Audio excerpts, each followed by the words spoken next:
يعني ايه بورصه. حلو جدا. خلاص.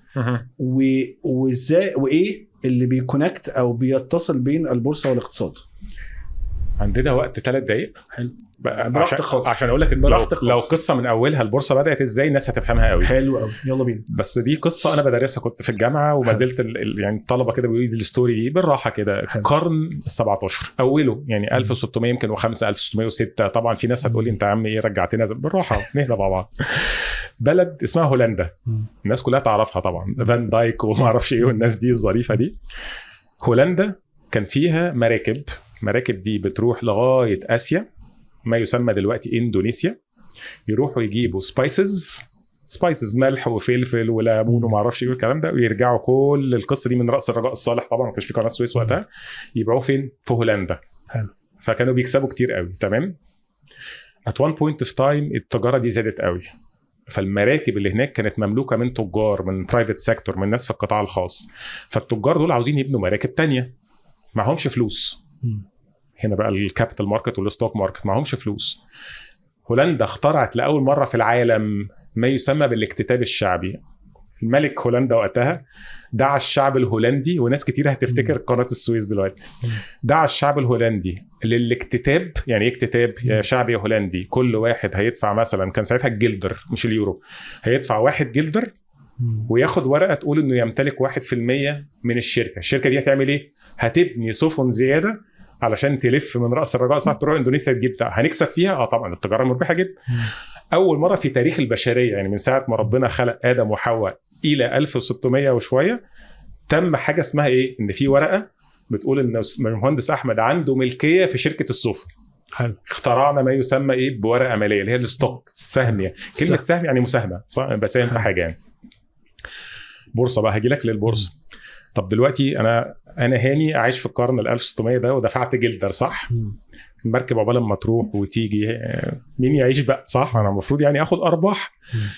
قالوا طب هاني مش عاوز يستنى عقبال ما المركب وتروح وتديله فلوسه وكده، عاوز ابيع السهم بتاعي واخد فلوسي. بصراحه انا زهقت، المركب طولت في اندونيسيا.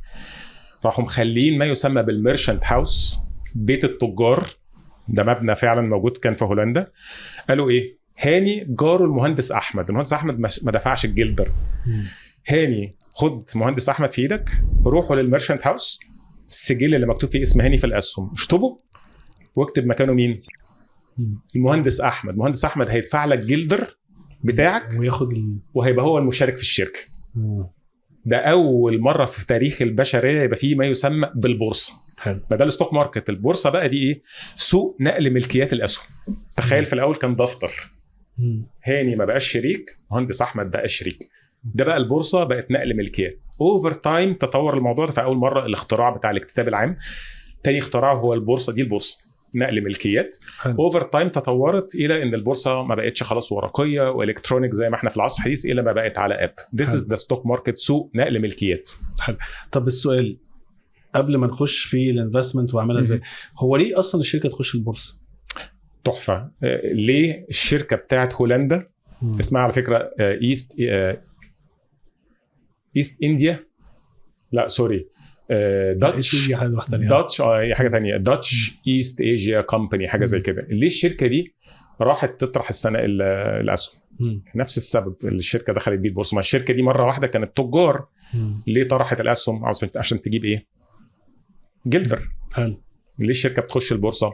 عشان يبقى عندي قدره ان انا لو عاوز ارفع راس مال at one point of time، يعني اجيب فلوس تانية، يبقى عندي مجموعه كبيره من المستثمرين، سواء بقى في مصريين، في دول الخليج، اجانب. هقول لهم يا جماعه انا هطرح 100 سهم زياده، كل سهم بجنيه، فانا جبت منهم كام؟ 100 جنيه. طرحت 100 سهم كل واحد بجنيه، جبت 100 جنيه. فالشركات بتدخل البورصه كمصدر للتمويل في حاله التوسعات وخلاف او الاستحواذات وكده. فبقى عندي راس مال مش جاي لي من شريك واحد او اثنين، الشعب كله. حلو. يعني عايز يزود راس ماله او عايز يزود فلوس او كده بيخش البورصه. شكرا. وليه بعض الشركات تقول لك لا انا مش عايز انا ممكن اخد من احمد ومحمد وكده استثمار بس مش عايز ادخل البورصه؟ سؤال ممتاز تاني، لان حضرتك لما بتدخل البورصه تبقى كل ورقك مكشوف على الترابيزه. البورصه بتفرض عليك، وطبعا هيئه الرقابه الماليه افصاح. مش انت بقيت دلوقتي كشركه هاني يقدر يشتري فيك سهم، هاني كفرد، هاني فرد ممكن ثروته كلها محطوطه في السهم ده، صح؟ فلازم اخليك على درجه عاليه جدا من الشفافيه عشان ما تضرش هاني. يعني البورصه والرقابه الماليه الهدف الاول بتاعهم، على فكره احد اهدافهم الرئيسيه مش الهدف الاول طبعا، هو حمايه ما يسمى بصغار المستثمرين.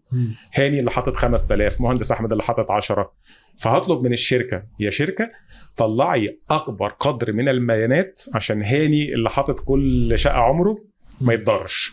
ساعتها اديك مثال، شركه مثلا من 10 شركات شغالين في قطاع، هي الوحيده اللي في البورصه، بقت هي الوحيده اللي ايه ورقها كله مكشوف، والتسعه منافسين باصين على قوائمها الماليه بالظبط وهم مش عاملين افصاح، فمضروره. ففي شركات تقول لك لا لا لا، ده يا اما نلست كلنا مع بعض يا اما كلنا، مش لعب. فده احد الاسباب اللي بتدعو الشركات انها ما تلستش البورصه.